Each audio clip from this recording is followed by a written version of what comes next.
Olá! A maioria das pessoas busca se capacitar bem e, a partir daí, um trabalho com bom salário e uma certa estabilidade. O setor público é o mais procurado, mas a disputa por vaga é grande e, no setor público, a maneira correta de entrar é através do concurso público. E o concurso público é um processo seletivo que tem por objetivo avaliar candidatos concorrentes a um cargo efetivo de uma entidade governamental de uma nação. Pois bem, concurso público, leis, editais, mandados de segurança, o que pode, o que não pode. Esse é o nosso tema de hoje aqui no programa OAB na TV, que começa em instantes, depois do intervalo. Até já.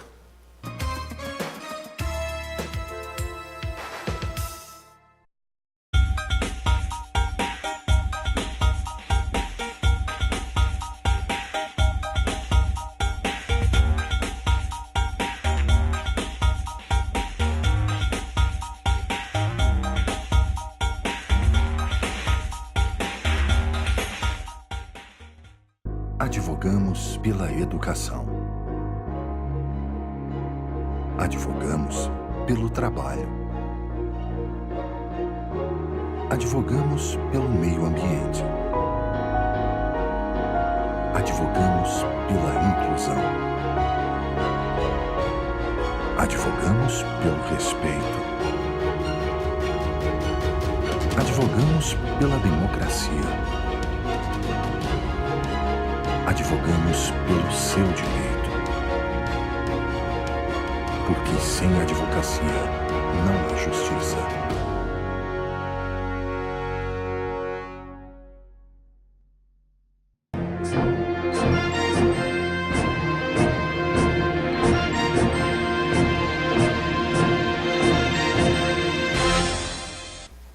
Olá, estamos de volta para esse nosso primeiro bloco do nosso programa de hoje, OAB na TV, sempre com um tema inédito para você. E esta semana nós estamos trazendo o tema do concurso público.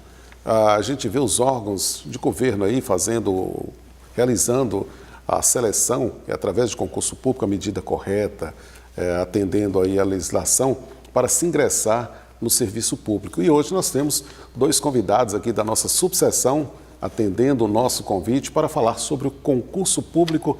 Começa a nossa conversa de hoje com o doutor Ricardo Rafael Cunha Fonseca. Seja muito bem-vindo.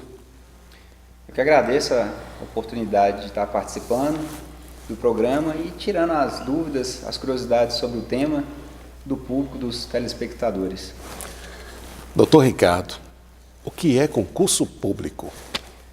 Concurso público, Carlos Ronaldo, é um processo seletivo que tem por objetivo básico dois objetivos bem definidos. O primeiro objetivo desse processo seletivo é avaliar os candidatos conforme sua competência para o determinado cargo que ele está tentando ocupar.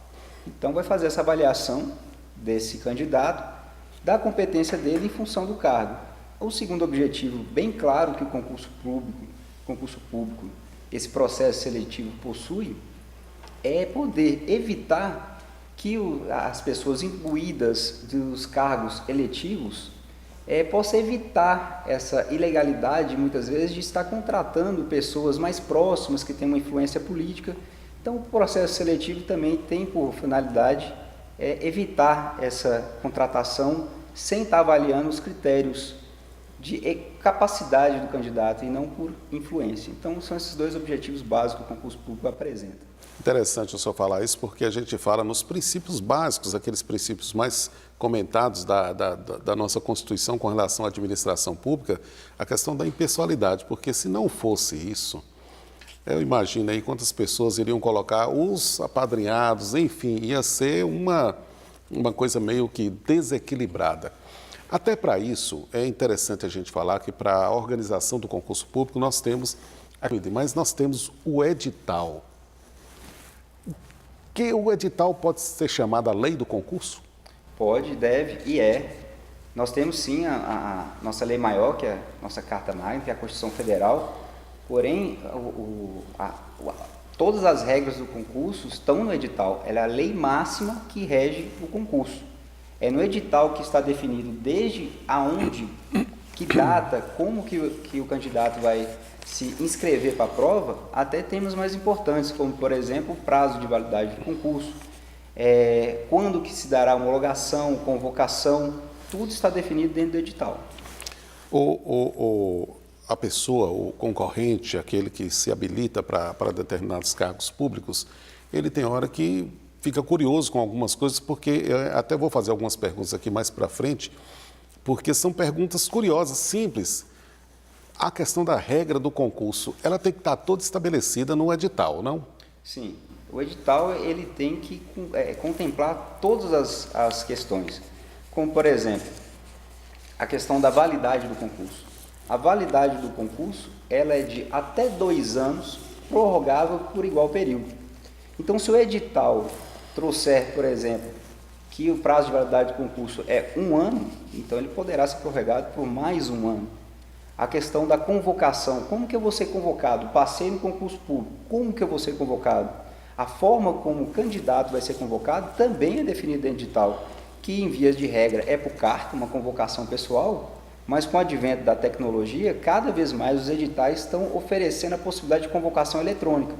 Então o candidato ele tem que ficar bem grudado com o seu edital impresso, porque ele não pode ficar esperando uma carta se no edital definiu que a convocação vai ser eletrônica. Pode ser através do e-mail, que na verdade é talvez um dos requisitos ali na hora da inscrição dele. Tem que ficar atento a todo esse tipo de coisa, né? Tem. Por isso que é recomendável a impressão do edital, porque é lá que vai estar definido como que ele vai reger desde o dia da prova até após ser classificado, como que se dará a nomeação dele. Então, realmente, ele tem que ficar bem atento às regras do edital. Como é que eu consigo saber o prazo de homologação e convocação para as vagas? Mais uma vez, voltamos no edital. O edital, vamos supor que ele define que o prazo de validade do concurso seja de 2 anos. Então, já sabemos que ele pode ser prorrogado pelo período igual e uma única vez. A partir do momento do resultado final do concurso, esse prazo será homologado. Então, daí que começa a contar a validade. Então, se são 2 anos e o órgão governamental, por exemplo, que estiver fazendo um concurso, definir que será prorrogado por mais 2 anos, então ele pode ser convocado em até 4 anos. Faculta a administração, dentro do período de validade do concurso, dentro do número de vagas ofertadas e chamando aos poucos os candidatos. Por exemplo, foram 10 classificados. Ao longo desses 4 anos que eu estou exemplificando, pode chamar 2, pode chamar 3, pode chamar todo mundo, mas ainda é uma faculdade. Após finalizar esse prazo, é uma obrigação do prestador daquele concurso convocar. Uma vez que hoje, quem passa no concurso público dentro do número de vagas, ele não tem uma mera expectativa de direito. Ele tem um direito certo, líquido e certo, um direito adquirido.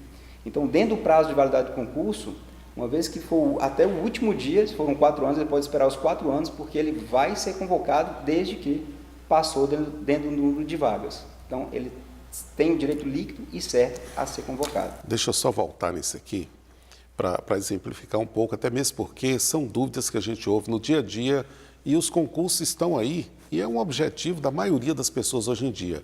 A semana passada, uma semana e pouco, por exemplo, nós tivemos aí um concurso, digamos, do estado de Minas, que foi na área de, se não me engano, de educação. Cidadão ou cidadã fez o concurso. Foi aprovado ali, obteve a sua nota dentro do número de vagas. Terminou o prazo, digamos, dos 2 anos, e pode até ser mais prorrogada. Ele está dentro dos números de vagas. O Estado tem que chamá-lo? Sim, absolutamente. Tem 2 possibilidades do candidato sofrer essa ilegalidade, caso não chamar. Dentro do período de validade do concurso, se ele não for chamado e esse prazo acabou, e o Estado, no caso que está exemplificando, não convocá-lo, o Estado está cometendo uma ilegalidade. Outra forma do Estado cometer uma ilegalidade, dentro desse concurso exemplificado, é se o prazo do concurso, o prazo máximo do concurso previsto em edital, não findar-se e houver contratações indevidas, às vezes até mesmo do próprio servidor, ele é contratado para aquilo que ele passou no concurso público, também o Estado está cometendo uma ilegalidade. E essa legalidade, ela é rebatida, remediada através de um mandado de segurança. Pois bem, mandado de segurança. Às vezes as pessoas também têm muitas dúvidas a respeito desse remédio, que é o mais célere nesse aspecto aí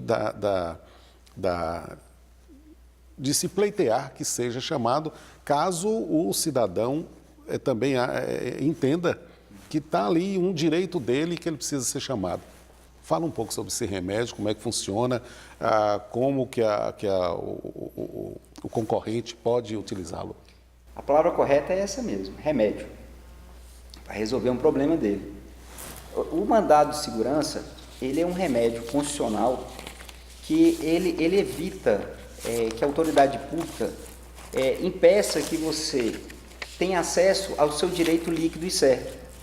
Esse direito líquido e certo, que não seja amparado por habeas corpus, como por exemplo, se você estiver sofrendo um impedimento em sua locomoção, ele vai ser através de habeas corpus.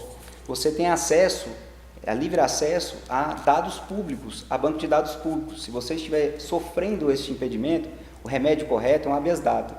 Então, desde que não seja amparado por habeas corpus ou por habeas data, se você sofreu uma ilegalidade ou mesmo uma simples ameaça de constrangimento do seu direito líquido e certo, você pode entrar com mandado de segurança. E neste caso de concurso público, essas duas ilegalidades são basicamente essas: não convocar o candidato após expirar o prazo do concurso, ou contratar ações indevidas, sendo que tem um concurso público com profissionais que estudaram, fere até mesmo o princípio da dignidade do candidato. Ele estudou para aquilo, investiu naquilo e fizeram o contrato, sendo que ele está lá capacitado, só esperando sua nomeação. Caso isso ocorrer, a gente recomenda que procure um advogado de confiança para impetrar esse remédio. Doutor Ricardo, duas perguntas que parecem assim meio bobas, mas que no dia a dia também a gente ouve bastante. Eu queria que o senhor falasse um pouco sobre isso. Ainda não completei 18 anos. Posso prestar concurso público? Não é boba. Realmente, as pessoas que nos abordam perguntando sobre o tema, porque o limite mínimo de idade realmente são 18 anos. Porém, é até bom observar no edital, você pode prestar a prova com menos de 18 anos, desde que, na posse, você tenha completado seus 18 anos. Porque senão você pode treinar, você pode ter 17 anos e querer fazer a prova como treinante. Você pode até passar, mas quando convocar para documentação, para você a sua nomeação, onde você apresenta a sua documentação relativa ao cargo, desde escolaridade e toda titulação, porque o concurso público, ele também no Brasil, ele acontece de duas formas: provas e títulos. Então tem concurso público que, quando você for convocado, além de você comprovar que tem 18 anos agora na posse, então você pode prestar o concurso público, a prova sem ter 18 anos completos. Mas na hora da posse, além de comprovação dos 18 anos, você tem que levar a documentação pertinente que o edital está exigindo para aquele cargo pleiteado. Eu tenho uma outra pergunta que parece inocente, mas no momento que o senhor estava respondendo aqui, eu me atentei a uma outra questão que nós falamos ainda há pouco sobre a questão do edital ser a lei do concurso público, e a gente acabou citando um lado e passamos por outro. Eu queria que o senhor falasse um pouco sobre isso, porque existem alguns atos que aí as pessoas têm que recorrer à lei maior, à Constituição. Existem alguns editais que você tem que colocar lá documentos. E tem outros documentos com relação ao cargo que devem ser apresentados na hora da posse. Aí vale o edital ou vale a lei maior, né?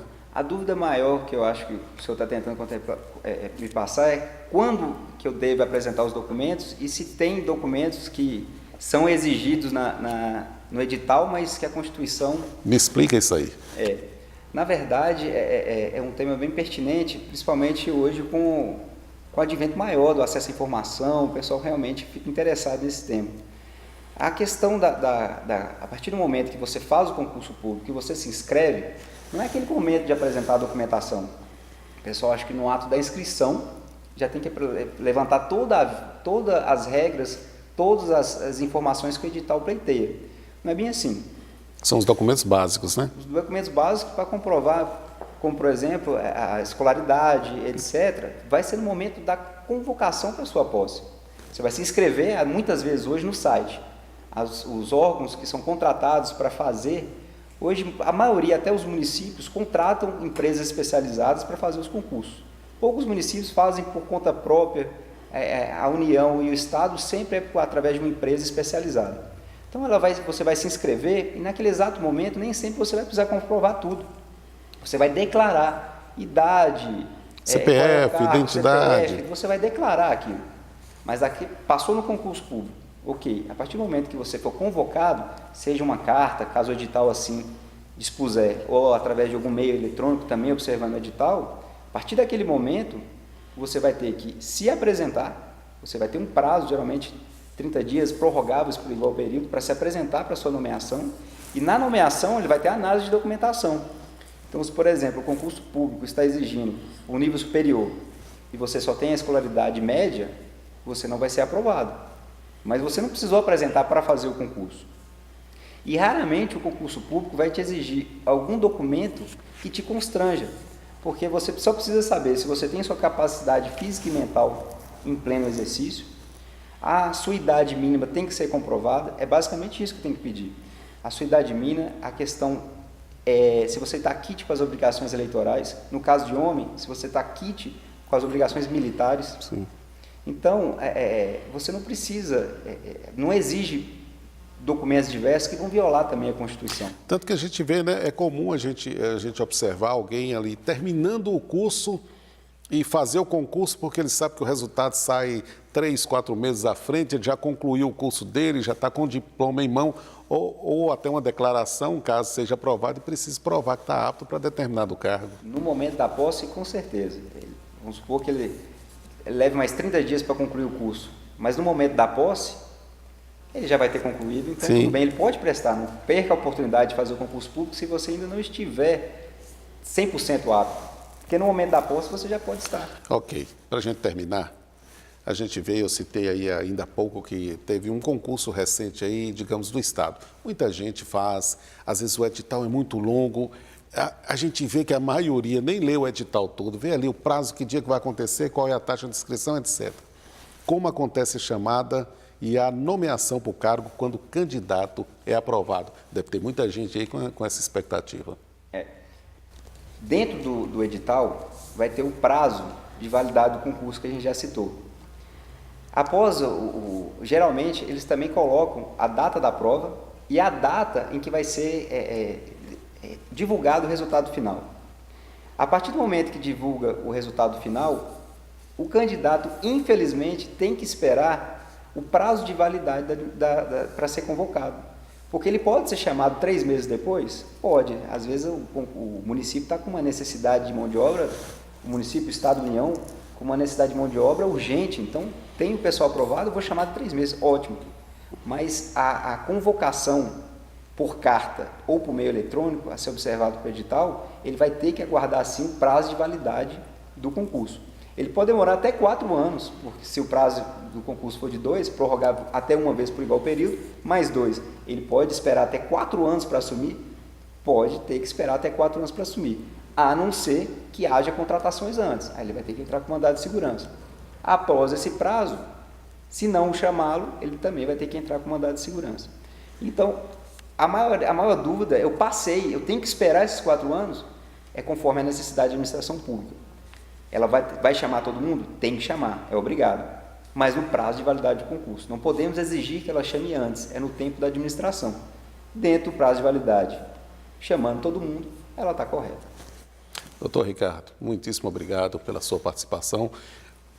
Ou nós poderíamos conversar muito mais aqui sobre o tema, pode ser que o senhor volte, mas aí a gente vai fazer esse convite, espero que aceite, porque a sua fala foi de veras esclarecedora e a gente agradece muito a sua participação aqui. Eu que agradeço a oportunidade e com certeza estou à disposição do programa e espero novos convites, sim. Nós ficamos por aqui nesse primeiro bloco, daqui a pouquinho mais um convidado e a gente volta para o segundo bloco do nosso programa OAB na TV. Até já!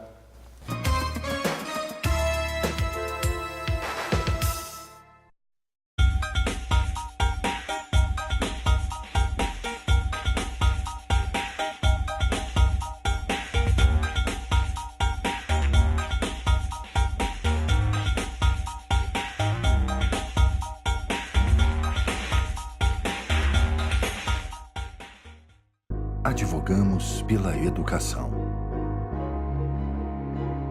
Advogamos pelo trabalho. Advogamos pelo meio ambiente.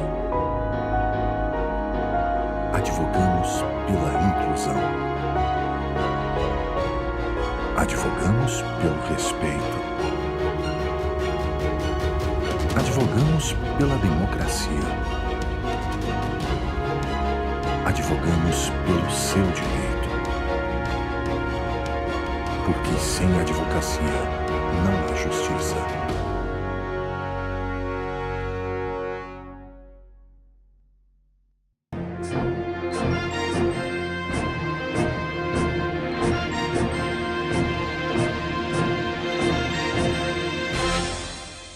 Olá, estamos de volta para o nosso segundo bloco do programa de hoje, OAB na TV. O tema continua o mesmo e super interessante. Concurso público, as leis, os editais, o que pode, o que não pode. Nesse segundo bloco, nós estamos recebendo, está de volta, porque já esteve aqui em programas anteriores falando sobre administração pública, licitação, e hoje volta para falar com a gente, conversar conosco sobre o concurso público. Dr. Antônio Marcos de Andrada Guimarães, seja bem-vindo novamente. Carlos Ronaldo, um prazer imenso estar de volta, muita honra mesmo, de verdade, e continuemos, né, nessa nossa missão aqui de levar ao cidadão o que a gente puder levar de boas informações. Seja bem-vindo, é um prazer recebê-lo. Doutor, conversamos muito acerca do nosso primeiro bloco aqui sobre concurso público e nesse intervalo me veio à cabeça esse ano que vivemos, que é um ano eleitoral. Com relação à administração pública, no que diz respeito aqui ao concurso público, nesse ano eleitoral agora que nós estamos aí já aproximando os prazos de campanha, etc. O que pode, o que não pode com relação ao concurso público, pode chamar, não pode chamar? Explica para a gente sobre esse fato. Muito bem colocado. Em ano de eleição, sempre é comum surgir esses questionamentos a respeito de se poder ou não fazer concurso público. Existe uma restrição legal, não é uma vedação, existe uma restrição com relação a nomeações. Então, a Lei 9.504, ela vem disciplinando que no ano eleitoral, ano de eleições, e aí deve-se atentar, por exemplo, eleições municipais, o concurso é municipal, então é referente à esfera de poder da administração pública, União, Estado, município. Pois bem, essa lei, ela diz que nos 3 meses que antecedem as eleições, até a posse dos eleitos, não se deve nomear, fazer nomeações de servidores públicos. O concurso ele pode ser, então, realizado sim. Existe, e eu disse restrição, não por acaso, porque há exceções nessa mesma lei que eu citei, sim, que é para cargos do Ministério Público, carreiras do Judiciário, dos Tribunais de Contas, Conselhos de Contas e também para cargos da Presidência da República. Mas não sendo o cargo, nós estamos numa eleição em nível federal e estadual. Não sendo, existe alguma restrição à nomeação? Partindo para o princípio da razoabilidade, temos que pensar no bom senso, né? E o legislador assim coloca, desde a Constituição, daqueles princípios que regem a administração pública, para o concurso da mesma forma, atentos à legalidade, à moralidade. Então, no bom senso, na razoabilidade, essa proporcionalidade, ela não deve permitir que a lisura, a transparência daquela indicação, daquela nomeação, seja manchada. Então, pela razoabilidade, não há sentido impedir que um agente federal, por exemplo, não seja nomeado no estado que aquele estado está executando um concurso. O estado de Goiás está realizando um concurso para a Companhia de Águas, Departamento de Águas, e o agente federal fez um concurso para a Polícia Federal, foi aprovado para o estado de Goiás, ele não vai poder tomar posse. Então, na razoabilidade, diz que, ok, Sim. as restrições são somente mesmo essas citadas da Lei 9.504, para os cargos do Ministério Público, do Judiciário, da Tribunais de Contas e da Presidência da República. E essa é a restrição legal, é a permissão. Esses cargos não têm esse impedimento. E quanto a essa observância da esfera de poder, para todos os cargos. O concurso ele vai ser realizado, mas há apenas a nomeação dentro da esfera de poder, naquele limite de tempo, dos 3 meses que antecedem as eleições, até o período da posse dos candidatos eleitos. O legislador bem pensou nisso, né? Porque o que ia ter de Estado, União, municípios, realizando concurso em época de eleição, para chamar, nomear dentro daquela, seria...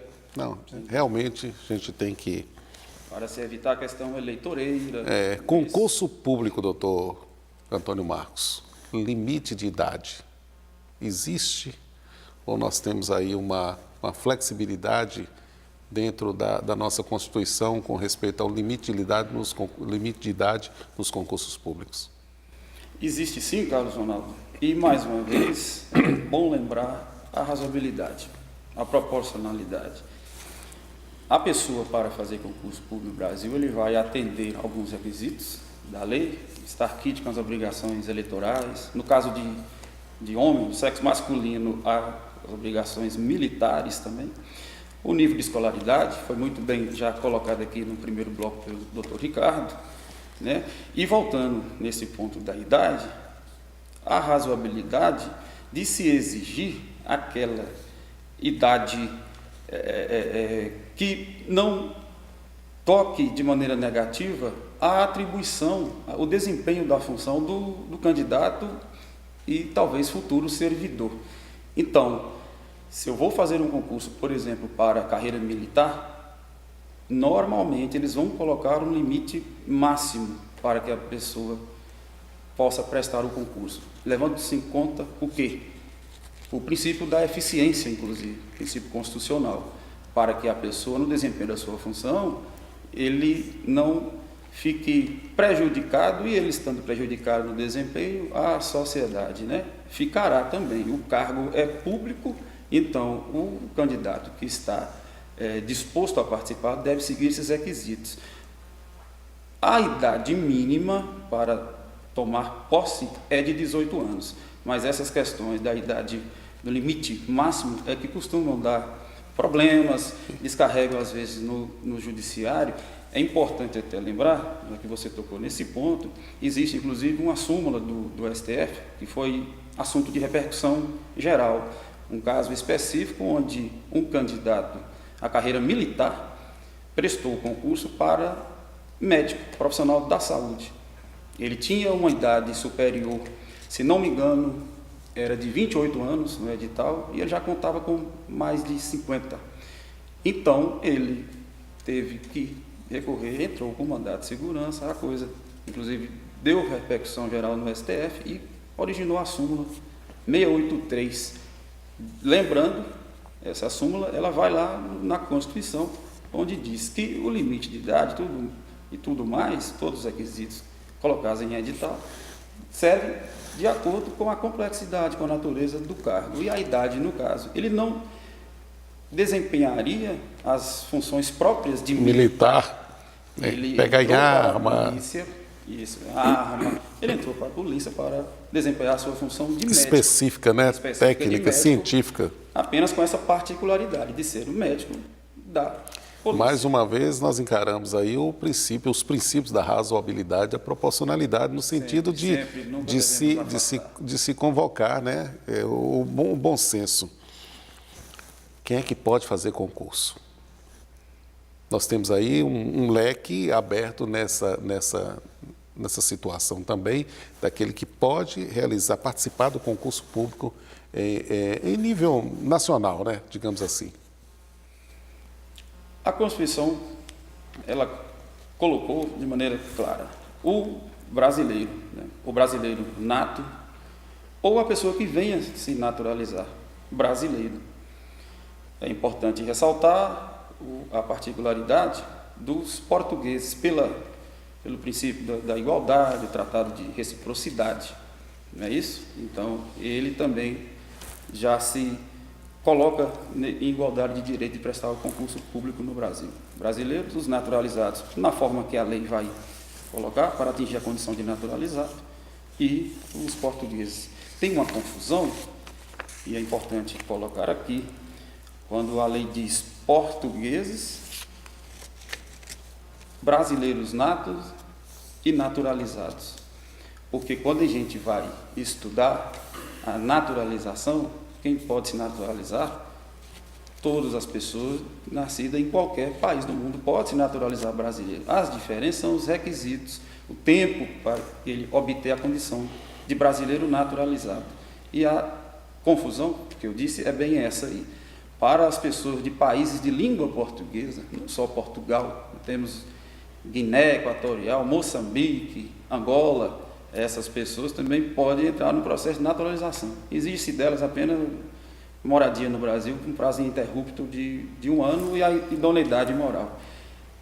Parece que foge um pouco do concurso, mas é importante colocar, o programa tem essa função cidadã, social, é importante que às vezes para o concurso parece que mistura um assunto com o outro, mas tem a naturalização e tem o português que pode prestar o concurso. Mas aquele que ainda não tem a naturalização brasileira, independente do país, ele, na forma da lei, ele vai requerer o seu processo e obtendo prestar o concurso, assim como o brasileiro. É um tema legal, porque a gente fala de nacionalidade, de cidadania, mas eu vou trazer agora para alguns questionamentos também que, assim como eu fiz no primeiro bloco, são perguntas que parecem meio inocentes, meio bobas, mas que acabam gerando dúvidas e são pontuais. Gravidez, no caso da mulher, pode impedir a posse? Não pode. A mulher grávida, ela é cidadã, passando por um momento de uma especificidade. Um momento sublime da mulher, sublime, né? Maravilhoso, mais ainda pelo princípio da dignidade, inclusive, da pessoa humana, ela não poderá ter essa grande frustração. Deve-se atentar para a condição especial dela, talvez no momento da posse, em alguma intercorrência que ela possa sofrer, mas ser impedida, jamais. Tatuagem. Candidato com tatuagem, aprovado em concurso público. Existe algum empecilho? Tem alguma coisa que diz? Isso já foi tema até de concurso e não custa a gente falar aqui, porque é sempre uma informação, toda informação, ela é muito valiosa, né? O conhecimento é muito enriquecedor. E eu costumo dizer aqui, de tratar o nosso programa sempre como muito educativo. Nesse caso, porque hoje é uma moda, os mais jovens, ou não, também isso a idade não tem nada a ver com isso, usa muita tatuagem. Isso impede a posse, se aprovado num concurso público? É questão bem interessante e bastante polêmica, não é isso? Todas as condições que o edital coloca para o concurso público, os requisitos, ele deve ser estipulado por lei. É importante dizer isso. Os princípios que vão reger a administração pública e também o concurso público, eles vão norteando, mas criar impedimento e não trazer de maneira clara, de maneira visível, que ali existe uma ofensa, um risco de, se não atingir a eficiência, é criar o que não precisa. A lei não vai andar de acordo com o que necessita para o servidor, que é atender os padrões mínimos exigidos de acordo com a natureza, a complexidade do cargo que ele vai exigir. E em nada, então, afeta, por exemplo, uma tatuagem. O princípio da razoabilidade e bom senso diz que, por exemplo, pode haver alguns concursos, dependendo da natureza do cargo, que aquela tatuagem vai ser tratada de uma maneira pelaquela administração propriamente dita. Uma tatuagem em local do corpo, em parte do corpo, que fica muito à mostra, mas a tatuagem em si já traz nela um caráter ofensivo, um caráter de apologia a crime, um desenho obsceno. Aí é o bom senso. Mas podemos dizer que a pessoa que porta tatuagem não deve ser impedida de fazer o concurso. Em princípio, não deve. Mas alguns órgãos, o candidato que se sentir prejudicado, ele pode recorrer ao judiciário. Eu tenho uma tatuagem que não vai nem aparecer, eu tenho uma tatuagem que não é no meu punho, não é no meu rosto, e ele demonstrou nas fases do concurso o seu preparo, ele foi aprovado, ele será barrado numa fase de investigação social, por exemplo, por causa da tatuagem. A investigação permite que a administração verifique as certidões, o cartório distribuidor do fórum, para verificar a idoneidade da pessoa. Mas e a tatuagem? Aquilo vai ser ofensivo? É um tema polêmico, mas a pessoa que se sentir prejudicada procure um advogado da confiança e no judiciário, porque aquele caso dela vai ser analisado. Aquela tatuagem pode não ofender e aquilo não vai afetar de maneira alguma o seu desempenho como servidor público. Doutor Antônio Marcos, nós vivemos num país, hoje nós temos aproximadamente 12 milhões de desempregados. Alguns não desempregados, mas de uma atividade, um momento financeiro difícil. Então, não é incomum que a pessoa não tenha uma restrição no nome. Serasa, SPC, caso seja aprovado, o popularmente conhecido nome sujo é empecilho para posse no concurso? Da mesma forma, Carlos Ronaldo, é importante voltar ao edital. O doutor Ricardo Rafael lembrou muito bem.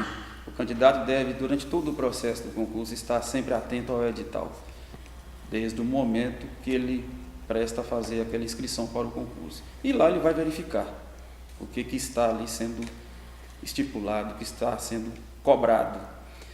Com relação ao nome no SPC, o candidato ele não pode ser impedido de prestar o concurso, mas o cidadão ele deve prestar atenção, porque às vezes por especificidade do órgão eu vou fazer um concurso para um banco público. É razoável o banco exigir de mim, eu posso no futuro ser responsável por abertura de crédito. Então, a razoabilidade atende à administração pública nesse caso ou não? Ele deve observar. Mas, da mesma forma que dissemos sobre tatuagem, não pode ser impedido.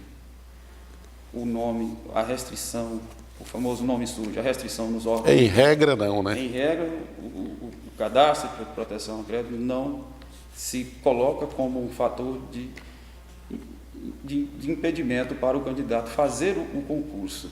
É observar no edital, porque, como eu disse, existem casos no judiciário que o órgão, levando-se em consideração a natureza da função, que ele está recrutando ali o candidato, ele começa a colocar essas questões no edital. O edital pode ter, então, um problema adiante de alguém levantar essa ilegalidade, o concurso ser anulado, o edital sofrer alterações, e deverá ser publicado, atendendo o princípio sempre da publicidade, e o candidato prestar atenção, porque às vezes ele tinha um outro concurso em mente que poderia preparar, ele pode vencer no judiciário essa questão. Um banco não me aceitou, eu tenho o nome sujo, a Polícia Federal não me aceitou, eu tinha restrição, eu tinha o nome negativado. Mas, naquele tempo que ele sofreu esse desgaste, entrar com o processo, se ele talvez tivesse atentado no edital, ele teria um outro concurso que não constaria aqui. Outro caminho. Mas se ele entrou e foi adiante, vale a pena sim recorrer aos seus direitos se ele se sentir prejudicado. Olha, é sempre bom salientar que o conhecimento, a educação, é a base de tudo. É transformador. E a gente tem que estar sempre atento a uma Constituição que ela é completa. A gente tem que segui-la, que respeitá-la, e ela realmente é a carta magna que traça aí os caminhos jurídicos da nossa pátria. O edital é um conjunto de regras pré-estabelecidas ali para aquele determinado concurso que tem a sua validade, é a lei do concurso, mas é bom que observemos também a nossa lei maior, a nossa Constituição. De toda forma, mais um programa como esse, que eu sempre digo que devemos encarar como educativo, porque nos traz conhecimento, esclarece, e é o que eu espero que tenhamos feito aqui hoje nos 2 blocos. Portanto, doutor Antônio Marcos, muitíssimo obrigado mais uma vez pelos seus relevantes serviços, conhecimentos prestados aqui hoje em prol da nossa população aí, que realmente a cada dia tem assistido aos nossos programas, tem ouvido através da Voz News os nossos programas, e eu quero realmente agradecer ao senhor por mais essa participação. Eu agradeço imensamente, como diz, muita honra de fazer parte desse time. A nossa subseção está de parabéns, e esse programa que caia realmente no gosto popular, no gosto do povo, que assim a OAB está cumprindo essa missão de deixar o cidadão seguro e também bem informado. Estou à disposição para novas oportunidades, sempre que chamado eu for. É uma oportunidade que sempre que assim Deus permitir. Agradeço, Carlos Ronaldo. Será sempre bem-vindo. Muito obrigado. Ficamos por aqui com o programa de hoje, OAB na TV. Daqui a 15 dias, nós estaremos de volta com um tema inédito para você. Grande abraço e até lá.